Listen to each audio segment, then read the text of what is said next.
Olá, está no ar mais um Nuclearcast, o seu canal sobre o setor nuclear no Brasil. Eu sou Emanuele Bordalo e apresento esta temporada a convite da ABEDAN, Associação Brasileira para o Desenvolvimento de Atividades Nucleares. Hoje eu tenho o prazer de receber no nosso estúdio Márcio Tranin, vice-presidente do Conselho de Administração da Absolar. Como vai, Márcio? Tudo certo? Tudo ótimo, Manu. Obrigado. Prazer recebê-lo com a gente aqui no Prazer nosso é meu estar aqui. estúdio. Márcio, eu queria começar te perguntando, né, sobre esse momento de transformação que a gente está vivendo na matriz brasileira. A gente tem uma pressão cada vez maior por reduzir emissões, né, e as fontes renováveis, como a fonte solar, ela cresce nesse cenário. Eu queria saber que o senhor traçasse um panorama de como chegamos até esse momento. A gente viu que a energia solar ela teve um crescimento expressivo nos últimos anos, né? Há uma década atrás, esse não era um cenário tão óbvio, certo? Conta um pouco pra gente. Exatamente, Manu.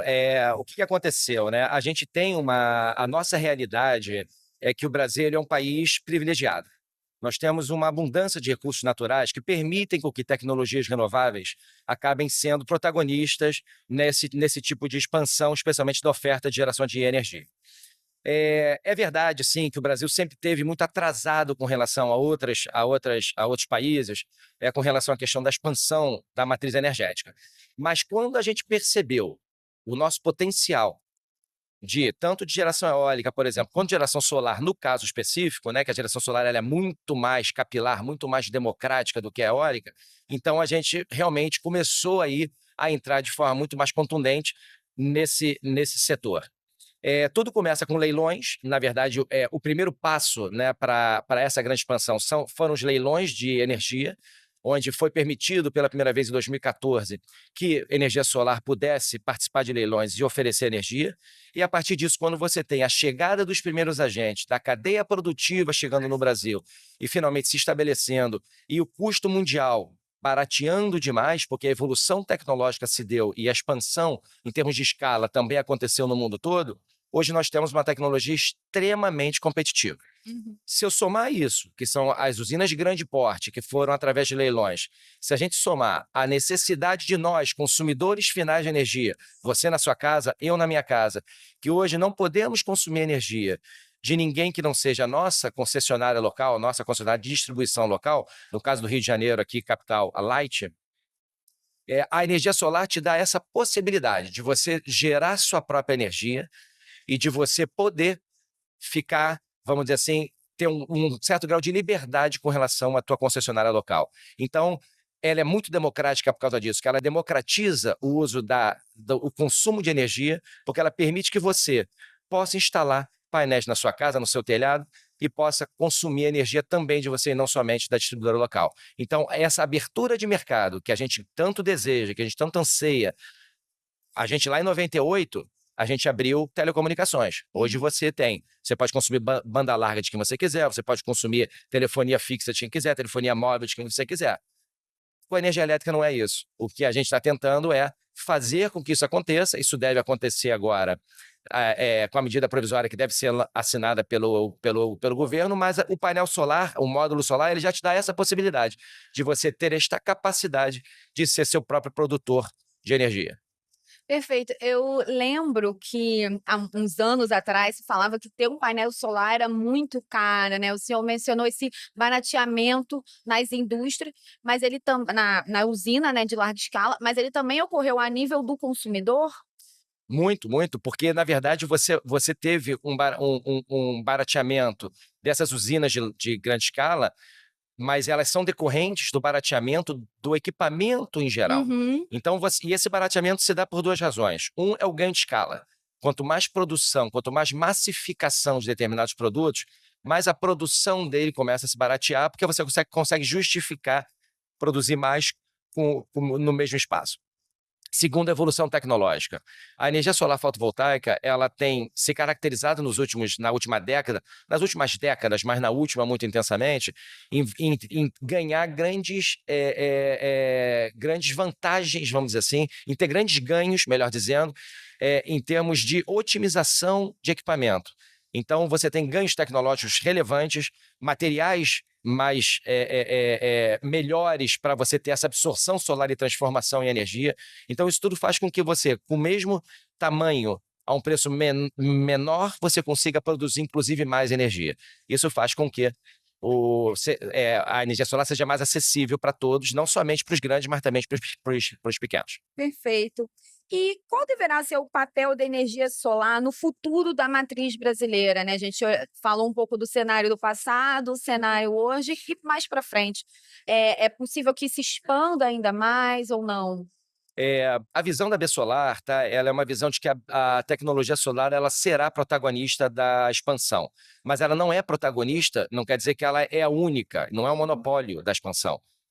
E nem é bem-vindo para o país uma única tecnologia ser monopolista na expansão. Pela competitividade, pela versatilidade e pela modularidade, a solar tende a ser o grande protagonista da expansão. Só que ela precisa estar associada, por exemplo, a outras tecnologias que deem um pouco mais de estabilidade, que deem um pouco mais de previsibilidade para a operação da rede especificamente. A solar ela gera num horário pré-definido, que todo mundo sabe qual é. E isso é previsível até, né? À noite a solar não gera, naturalmente. Porém, quando isso acontecer, a gente precisa ter outras tecnologias que entrem agregando mais flexibilidade à geração solar fotovoltaica. Então, a gente tem hoje, por exemplo, baterias, que a gente está para ter o primeiro leilão aqui no Brasil de baterias, que é o que acontece já em países mais desenvolvidos em termos energéticos lá fora. Estar associado, por exemplo, com nucleares, estar associado com centrais térmicas, ter associação e hibridização com projetos eólicos, que tem um regime de vento mais noturno em algumas regiões, enquanto que o solar é diurno naturalmente. Então, assim, a solar, pela sua versatilidade de poder hibridizar com diversas outras tecnologias, ela tem, e pela competitividade, por ser muito barata, e pela modularidade, por você poder fazer um projetinho desse tamanho e um projeto gigantesco, faz com que ela seja, por essas três características, seja a protagonista, o que não quer dizer que outras tecnologias não são necessárias, e são muito necessárias, sim, em conjunto com a solar. Perfeito. Hoje, quais são os principais entraves para o avanço da energia solar no Brasil? Em 2021, a Absolar chegou a dizer que o setor estava 15 anos atrasados. Assim, como a gente está agora? A gente está muito atrasado ainda, especialmente se nós comparamos com países com fatores de radiação, né, com níveis de radiação solar muito, muito inferiores ao nosso, e a gente ainda tem uma capacidade instalada muito aquém daquela que o Brasil, como potência que é, como país renovável que é, poderia ter. Eu acho que a gente tem alguns desafios de curto prazo que a gente precisa vencer.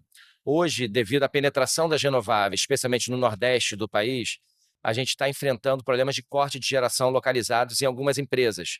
E isso está acarretando prejuízos de bilhões de reais a investidores que acreditaram no Brasil no passado e que hoje estão sofrendo cortes sucessivos de geração por uma questão de demanda, uma questão operativa do sistema. Então, esse é um desafio de curtíssimo prazo que, sem uma solução clara, talvez novos investimentos comecem a ser um pouco freados para que se dê uma solução a esse tema, para que os projetos futuros não sofram o mesmo problema. Corte de geração significa perda de receita na veia, imediato. Tá? Então, isso é ruim. Soluções um pouco mais estruturantes de longo prazo, eu acho que você tem que pensar o país e planejar o país para ter uma correta expansão da rede de transmissão para atender essa geração solar que vai entrar, e nós sabemos onde vai entrar. Vai entrar nas principais regiões que têm altos fatores de radiação, né? Onde tem muito sol, onde tem muita essa capacidade de geração, vai entrar muito ali. Então, temos que planejar o país para que tenha rede de transmissão suficiente para poder escoar toda essa produção que vai ser gerada nesses pontos específicos do Brasil. Então, esses são, diria que, os dois grandes entraves.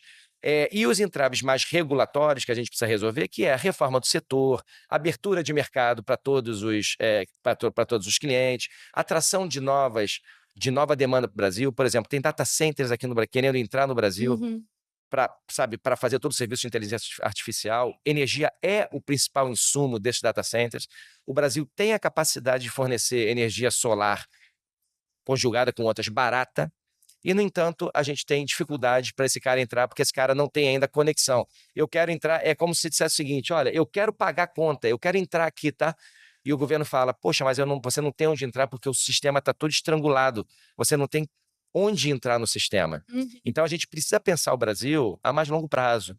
O governo precisa planejar o Brasil a longo prazo para atrair esses caras, porque nova demanda, como o data center, hidrogênio verde, por exemplo, também, muita demanda de hidrogênio verde querendo entrar e não podendo. Eletrificação da rede, a gente tem que trazer carros elétricos, cada vez mais carros elétricos entrando. Isso é uma necessidade extra de energia que o Brasil vai ter que fornecer de alguma forma. Então, assim, são novas demandas, Manu. Toda vez que a gente tiver novas demandas é bom para o Brasil. Por quê? Porque é economia é economia que aquece, dinheiro que circula e nova energia que é necessária. Com certeza. E em termos de regulamentação envolvendo essa energia solar, né? No que o Brasil precisa avançar para democratizar ainda mais o acesso a essa fonte, pensando assim também na questão dos consumidores que decidem comprar os painéis solares para gerar sua própria fonte de energia. Eu acho que tem assim alguns pontos da regulamentação que precisam de serem aprimorados. O primeiro, eu diria que é o detalhamento da 14300, que é o marco legal da geração distribuída. É importante que esse marco legal ele seja... Hoje a gente ainda tem muitas dúvidas a respeito da geração distribuída no Brasil. Geração distribuída é aquela de pequeno porte que você coloca nos telhados, plantas menores até 5 mega que podem se conectar à rede. Essas plantas, a gente precisa ter uma maior clareza de como é que vai ser dado o tratamento regulatório para quem tem essa geração para toda a vida. A gente tem um tratamento regulatório definido até determinada data e depois dessa data não tem mais. Então, tem que se dar tratamento regulatório a isso para que os investimentos feitos em geração distribuída possam ter a previsibilidade devida que qualquer investimento merece. Então, esse é o primeiro ponto. Segundo ponto, regulamentação com relação à questão de financiamento, por exemplo. A gente hoje tinha linhas de financiamento junto ao BNDES que eram linhas de financiamento boas, mais atrativas. O BNDES retirou. Então, sempre que você está buscando investimento também, você ter clareza a respeito de financiamento, de quais são as condições de financiamento para você poder financiar a tua obra, também é algo importante. Regulamentação em geral do setor elétrico, ou seja, se você... Agora vai sair uma reforma do setor, que sai semana que vem, que a gente tem que ver como é que vai ser, como é que vem. Mas, por exemplo, hoje o setor vende muito contrato de energia através do sistema de autoprodução. Essa autoprodução está sendo modificada. Que tipo de modificação que vai surgir? Ou seja, previsibilidade regulatória, segurança jurídica é algo que a gente tem que constantemente estar buscando. O setor elétrico é um setor regulado. Por ser muito regulado, a gente não é diferente de um setor, vou falar, shampoo, por exemplo. Você vai vender shampoo. Né? Eu falo de shampoo porque eu não uso. Mas se você vai vender shampoo, claro que você vai ter alguma regulação. Mas, no final das contas, você pode fazer o teu produto, você pode vender, você não precisa pedir a bênção do Estado para vender e tudo mais. Você vai ter os órgãos que vão regular a qualidade naturalmente, mas é isso. O setor elétrico não. Qualquer passo que você dá no setor elétrico, vem uma norma que você precisa seguir. Por quê? Porque como é um serviço básico, é um insumo básico para a sua sobrevivência, energia elétrica, você precisa ter muita regulação nele. Então, você ter segurança nessa regulamentação, não tem problema ter regulamentação. Claro. A gente precisa ter segurança com relação ao que está ali. Então, acho que esses são os principais pontos. Com certeza. E quais países são referência em energia solar e poderiam servir de exemplo para o Brasil? Tem muitos países que estão muito avançados. A China é o país hoje com maior capacidade instalada solar. Mas eu talvez pegasse 2 países que talvez reflitam melhor aquilo que o Brasil precisa enfrentar nos próximos anos para ter energia solar devidamente inserida na sua matriz, que é Estados Unidos, especialmente Califórnia, na área da Califórnia. Estados Unidos tem vários países dentro, vamos dizer assim, a Califórnia é um, e a Austrália. Por que isso? Porque são 2 países onde a energia solar ela já é predominante. A energia solar fotovoltaica hoje no Brasil já é a segunda tecnologia em termos de capacidade instalada, perde só para a hidráulica. E esses são recursos distribuídos. O Brasil ele sempre se acostumou a ter os grandes recursos, as grandes usinas hidrelétricas que estão exatamente nos rios, porque a hidrelétrica tem que estar no rio. Então, você sabe onde elas estão localizadas. Você sabe operar essas usinas porque elas estão ali. Elas são centralizadas. Angra, nuclear, a gente sabe onde ela está. A gente sabe como é que é. Não vai ter várias angrinhas, não vai ter várias hidros pequenininhas, mas você vai ter um mundo de plantas solares distribuídas, vai ter no meu telhado, vai ter no seu telhado, vai ter no telhado do vizinho, como é que o sistema ele se adequa para fazer essa operação que antes era centralizada, onde um operador, que é o ONS, ele olhava e falava: despacha esse cara, corta esse, porque aqui tem uma restrição na transmissão. Agora você tem, em vez de 100, você tem milhares e milhares e milhares de geradores. Como é que você entende essa operação? Como é que você planeja o teu sistema com isso? Eu acho que são os grandes exemplos que a gente pode pegar de Austrália e Estados Unidos, Califórnia, que a gente pode pegar para talvez trazer para o Brasil como experiências de boas práticas para poder lidar com esse recurso totalmente espalhado, que vai ser o futuro, e não mais centralizado como a gente tinha há 10, 20, 30 anos atrás. Com certeza. E o que o senhor diria para alguém que está pensando em investir na energia solar, seja no financiamento de um grande projeto ou para geração própria? Ela pode ser uma aliada na conta de luz? Como é que funciona isso? Eu diria o seguinte: você pode ser um aliado, será seguramente um aliado na conta de luz, independente da abertura de mercado. Eu acho que você ter. Pensa como cidadão, como consumidor, tá? Se você consegue ter independência em determinado insumo básico que você precisa, isso deveria ser algo bom para você. Uhum. Você imagina o seguinte, você imagina, claro, independente se a concessionária local presta um bom serviço ou não, não vamos entrar nesse mérito. Se por acaso acontece algum problema no suprimento local de energia da sua residência, e você precisa carregar celular, você precisa ter internet, você precisa ter uma série de coisas, hoje nós não vivemos mais sem isso, né? Antigamente eu lembro que quando acabava a luz lá em casa, e era algo comum, enfim, eu tenho mais de 50 anos, então eu falo isso que era. A gente tinha vela em casa, que a gente Uhum. acendia, e era o momento que a gente se reunia para conversar. A gente acendia as velas em casa e ficava conversando, porque aí não tinha televisão, na época era televisão, a distração era televisão. E a gente jogava coisa, a gente conversava, jogava conversa fora. Era uma forma de você lidar com isso. Hoje, se você perde a luz na sua casa, você perde a internet na sua casa, você não consegue carregar o teu celular, e você hoje está totalmente no seu celular. A tua vida se resume a um aparelho, Sim. ou a 2 aparelhos, enfim. Então, assim, você ter a sua independência, independente de abertura de mercado, ela é importante. Você ter a sua. Ser independente. Se você tiver, por exemplo, um sistema solar e um sistema de baterias para poder suportar uma eventual perda de energia, gente, esse investimento não pode ser considerado um investimento ruim, de forma alguma, porque Claro. ele vai te dar uma liberdade adicional àquela que você tem. Então, eu diria o seguinte: a energia solar, ela veio para ficar, porque nós temos muito recurso, e ela é uma alternativa que está cada vez mais barata ao fornecimento que nós temos das redes, que é da distribuição da Light, das Eletropaulos, enfim, das distribuidoras do Brasil. Então, eu diria, vá fundo, busque uma pessoa responsável, porque como em todo setor, há técnicos, empresas boas, de reputação, e outras nem tanto. Então, assim, busque referências, instale, faça e divirta-se, porque é legal pra caramba você gerar a tua própria energia. Perfeito. E pensando em regiões, assim, né, a gente vê que uma expansão muito considerável da energia solar no Nordeste, que é uma região que a gente sabe que tem muito sol, mas esse é um investimento que vale a pena também se for pensar em regiões mais frias, até não precisa ir muito longe, São Paulo, né, Uhum. ou o sul do país, vale a pena ainda assim investir em solar? Quando você pensa, aí vamos lá, né? Eu estou tentando responder as perguntas com o viés mais da tua liberdade como consumidor, Claro. de você exercer um direito legítimo teu de poder consumir energia de você mesmo ou de terceiros, a teu bel prazer, tá? Eh, Se a gente estiver olhando por se você está pensando no investimento e num retorno sobre esse investimento, você tem critérios, a individualidade, né? Nós somos indivíduos, nós temos as nossas individualidades que vão dizer que nível de retorno. Ah, será que eu prefiro botar esse dinheiro hoje aqui, ou eu prefiro botar para trocar o meu carro, por Uhum, exemplo? Isso é um critério muito pessoal que a gente uhum. precisa definir. Então, assim, claro, se você estiver no Nordeste do Brasil e você tiver com um bom fator de radiação solar associado a uma tarifa alta que você consome, é o melhor dos mundos. Você vai ter o retorno mais rápido, né? O dinheiro que você coloca hoje, você em 3, 4, 5 anos, A você gente já vê sabe de que a volta, energia então tem um solar, né, payback é mais uma rápido. fonte Enfim, intermitente, aí a depende. Se você estiver no energia, sul, ela com o fator pode de ser uma radiação mais aliada nesse baixo, ou seja, a sentido? tua planta vai gerar menos, A energia e a tua nuclear tarifa tem que também ser é uma mais aliada baixa, do o teu Brasil, retorno não vai talvez né? ser 3, 4, 5, vai Como é ser que em eu vejo a 7, 8, energia nuclear? 9. Nós temos um grande potencial O teu para viés como diversidade de investidor, tecnologias.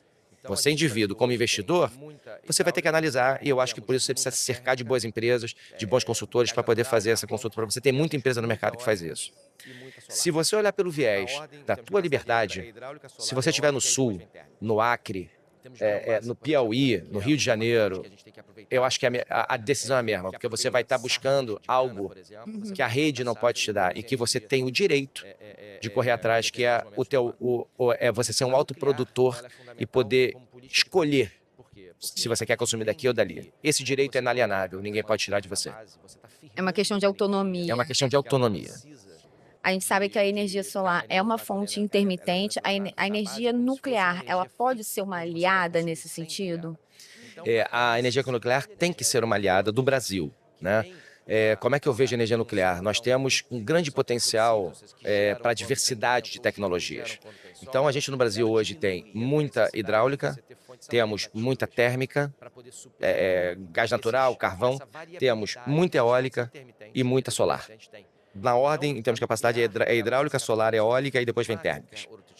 Temos biomassa, por exemplo, também, que é uma fonte que a gente tem que aproveitar. Nós temos que aproveita safras de cana, por exemplo, você pode aproveitar a safra e produzir energia em determinados momentos do ano. A nuclear, ela é fundamental como política de país. Por quê? Porque a gente entende que quando você coloca uma nuclear na base, você está firmando uma energia que ela não precisa porque a energia nuclear, quando ela entra na base, como se fosse uma energia fixa, onde você vai consumir sempre ela. Então, a tua necessidade energética de fontes que tem que não são tão flexíveis, ou seja, que geram quando tem vento ou geram quando tem sol, ela diminui a tua necessidade de você ter fontes alternativas para poder suprir essa variabilidade que essas fontes ditas intermitentes, têm. Então, a nuclear, ela tem essa característica de firmar qualquer outro tipo de energia, porque ela atua na base, ela gera sempre e garante que daqui, pelo menos, pode acontecer o que for lá para cima. Essa energia eu garanto que vai ter sempre. Então, e a energia solar, ela tem essa característica muito boa, que é uma característica de você ter de poder ser versátil o suficiente para poder hibridizar com diversas tecnologias. A nuclear é uma, por exemplo, com hidráulica a gente pode colocar flutuante no reservatório, então a gente está hibridizando. Com a eólica gera menos durante o dia, gera mais durante a noite. A gente gera mais durante o dia, menos durante a noite, então a gente está hibridizando. Baterias, a gente durante o dia, quando a nossa geração não for tão necessária, a gente injeta na bateria para à noite, quando não estiver gerando, a bateria entrar e gerar pela gente. Enfim, então esse tipo de hibridização, a tecnologia solar consegue fazer com qualquer tecnologia e, com certeza, com a nuclear também. Maravilha. Diversos especialistas apontam esse avanço da IA, né, que vai aumentar a demanda por energia. O senhor até mencionou isso um pouco antes. Como o setor solar ele está se preparando nesse sentido também, né? A gente sabe que muitas Big Techs estão fazendo parcerias com a indústria nuclear para alimentar os seus data centers. O setor solar também vê uma oportunidade nesse cenário? Sim, muitíssimo. Primeiro que qualquer setor que traga demanda nova, como eu mencionei, ele é importante para o setor elétrico em geral. Você está aumentando demanda. Se você aumenta a demanda, você movimenta a economia. Se você movimenta a economia, são mais pessoas saindo da linha da pobreza. É indústria vindo, é indústria entrando, é dinheiro circulando, são novos investimentos, geração de emprego. Então, como política de país, isso deveria ser prioridade para o governo. Incentivar a entrada de data centers, hidrogênio verde, de qualquer dessa nova demanda. Como o setor solar vê isso? Esses data centers, isso dito pelos grandes papas do IA do mundo, né, como Zuckerberg, como esses caras, eles falaram, precisamos de energia. O que é o data center? É um centro de processamento de informação que necessita de uma refrigeração brutal, porque esquenta muito os equipamentos, e refrigeração no final do dia, energia. Então a gente precisa de muito. Cada pesquisa, vai ter dados um pouco divergentes, cada pesquisa normal no Google, comparado com uma pesquisa de IA, você parece que consome no IA de 9 a 10 vezes mais energia do que se consome na pesquisa normal de Google. Então, isso tudo é energia na veia. O que determina a expansão de data center no mundo chama-se energia. Dito não pelo Márcio, dito pelos especialistas em IA. O que o Brasil tem? O Brasil tem energia em abundância, porque tem capacidade de ter energia em abundância e energia barata, porque a solar é a fonte mais competitiva do Brasil hoje. O que o Brasil não tem como setor solar? Então, vamos lá. Então, sim, nós nos interessamos. Nós temos projetos, infinitos projetos aí para serem desenvolvidos, capacidade financeira dos investidores para poder botar esse projeto de pé, e temos energia, e esses projetos vão gerar energia muito barata para os IAs que precisam disso. Então, o IA, qual é a diferença do IA se instalar aqui ou se instalar na Europa? Porque na Europa a energia é cara, aqui a energia é barata. Sim. Então, eles vêm para cá porque aqui eles têm, além da abundância de energia, energia barata. O que a solar precisa? O IA precisa de uma energia 24/7, precisa de uma energia estável. Então, como a gente está se preparando? A gente está se preparando através de incentivar o uso de baterias ou hibridizando com outras tecnologias para que a gente possa fornecer energia 24/7, porque a solar só gera em determinada hora do dia, à noite não gera. E a IA precisa de energia à noite também. Então, a gente precisa hibridizar, a gente precisa ter baterias, precisa ter outras tecnologias para poder distribuir essa energia de forma mais consistente e duradoura durante o dia. É nisso que a gente está trabalhando hoje para tentar viabilizar nossos investimentos em IA. Maravilha. Mas para fechar, eu queria fazer um exercício de olhar para o futuro, né? Analisando todas essas mudanças que estão em processo, como o senhor imagina que seria o ideal assim da matriz brasileira daqui uns 10, 15 anos? Eu não vejo nenhuma outra alternativa para o Brasil, sendo bastante franco, olhando assim com uma matriz equilibrada, a ponto da gente ter um planejamento e uma operação do sistema com todas as tecnologias sendo suficientemente representativas para garantir confiabilidade de atendimento e preço barato e tarifa barata. O Brasil é o país do preço da energia barato, mas da tarifa cara, porque na tarifa entra tanta coisa depois do preço, impostos, encargos e tudo mais, que a tarifa que nós pagamos na nossa casa no final é muito cara. Mas a energia não é cara, a energia é barata, porque nós temos energia barata. Então, qualquer matriz elétrica que tenha que aliar confiabilidade para você nunca faltar luz na tua casa com preço baixo é a matriz ideal. Essa matriz a gente não consegue só com solar, a gente não consegue só com nuclear, a gente não consegue só com térmica, só com hidráulica, só com eólica, a gente consegue com a junção de todas as tecnologias. O que precisa ser feito para isso? Precisa ser feito que cada tecnologia tem que ter muito bem calculado quais são seus atributos, qual é o preço final efetivo para o consumidor que você representa, dado que você não supra essa característica, dado que você, térmica, por exemplo, estará sujando a matriz e sujando naturalmente, enfim, emitindo, né, CO2, e isso tudo é muito ruim para a atmosfera e tudo isso. Isso tem que ser precificado e tem como fazer. Se a gente chegar numa precificação correta do quanto cada uma contribui e do quanto cada uma não contribui, a gente vai ter a matriz equilibrada. Essa matriz vai passar por ser muito mais renovável, de fato, porque o preço vai acabar mandando nisso, e a expansão se dá via renovável, nós temos energia abundante e renovável, vai ser muito mais renovável, mas assim, é imprescindível que tenha outras tecnologias como nuclear, por exemplo, para firmar a base, e outras tecnologias como térmica para dar um pouco mais de confiabilidade. Eu acho que parte por aí. E a inserção de novas tecnologias como bateria, que sem elas, o mundo já está vendo isso, e a gente vai acabar, com 5 anos de atraso, a gente vai acabar surfando essa onda também das baterias aqui no Brasil. Perfeito. Márcio, muito obrigada Eu que pela agradeço. presença aqui no podcast. Quero agradecer também a nossa audiência que acompanhou até aqui e a toda a equipe da Abedan que está nos bastidores, garantindo que tudo dê certo aqui no podcast, a gente possa ter essas conversas tão enriquecedoras. Muito obrigada e até o próximo episódio.